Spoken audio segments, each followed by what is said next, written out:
ஏதோ 100 ஜன்மம் ஒன்று சேர்ந்து வந்த சொந்தம் வாழும் காலம் யாவும் துணையாக வேண்டும் என்றும்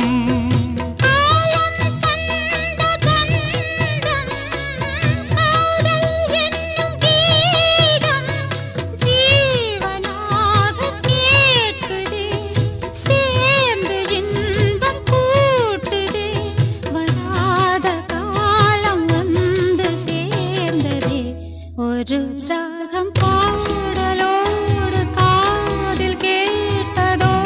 மனதோடு ஊஞ்சலாடுதோ தினம்